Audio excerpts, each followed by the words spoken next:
दोस्तों, आपने अक्सर लोगों को कहते सुना होगा कि मृत्यु के बाद व्यक्ति के साथ कुछ नहीं जाता। जो भी उस व्यक्ति से जुड़ी सुख की चीजें हैं, वह सब यहीं रह जाती हैं। अगर पुराण, वेद और बाकी धर्म ग्रंथों को देखा जाए, तो उनमें स्पष्ट बताया गया है कि व्यक्ति की मृत्यु के बाद भी कुछ चीजें उसके साथ अगले जन्म तक जाती हैं। कुछ चीजें ऐसी हैं जिनका भुगतान व्यक्ति के अगले जन्म में भी करना पड़ता है। तो आइए जानते हैं ऐसी कौन सी चीजें हैं जो मरने के बाद भी व्यक्ति के साथ जाती हैं। ज्ञान व्यक्ति को भीड़ में सबसे अलग करता है। ज्ञान के बल पर आप अपनी एक अलग पहचान और लोगों पर छाप छोड़ने में कामयाब रहते हैं। इसलिए अपनी मृत्यु से पहले पहले आप जितना ज्ञान ले लेंगे, वह आपके बहुत काम आएगा। दरअसल ऐसी मान्यता है कि जीवित रहते हुए व्यक्ति जो गुण सीख लेता है, वह उसके साथ मृत्यु के बाद भी जाते हैं। इसलिए अपना समय खुद को अच्छा ज्ञान और गुण सीख में व्यस्त करें।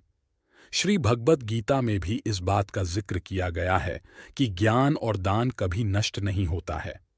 धार्मिक ग्रंथों में बताया गया है कि कर्ज कभी भी व्यक्ति का पीछा नहीं छोड़ता। अगर किसी व्यक्ति ने आपका भला किया है, तो उसका ये ऋण जैसा ही मौका मिले उतार देना चाहिए। अगर आप किसी का ऋण नहीं उतारते हैं, तो उसे जन्म जन्मांतर तक चुकाना पड़ता है, वह कर्ज उतारना पड़ता है। अगले जन्म में वह कर्ज किसी भी रूप में आपको चुकाना पड़ सकता है। साथ अगर आपने किसी को कर्ज दिया है और उस व्यक्ति की मृत्यु कर्ज चुकाने से पहले ही हो जाती है, तो आपको भी बार बार जन्म लेना पड़ सकता है।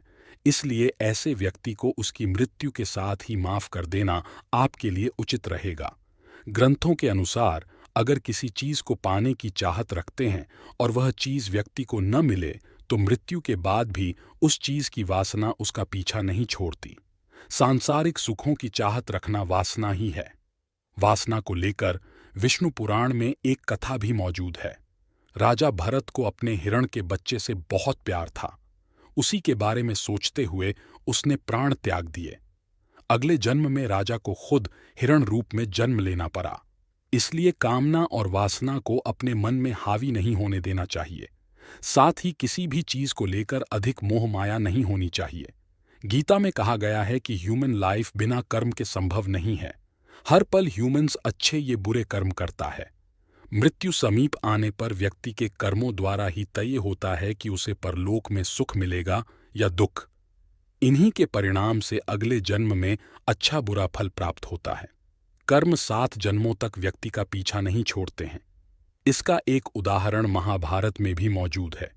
बाणों की शैया पर लेटे हुए भीष्म को भगवान कृष्ण से जब भीष्म वे पूछा कि मुझे ऐसी मृत्यु क्यों मिली, तो भगवान कृष्ण ने उन्हें 7 जन्म पहले की घटना याद दिलाई।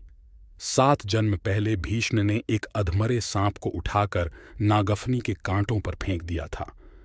कर्म मनुष्य का कभी पीछा नहीं छोड़ते। आपने अक्सर घर के बड़ों से सुना होगा कि दान और परोपकार कभी खाली नहीं जाता है। इसका जिक्र शास्त्रों में भी किया गया है।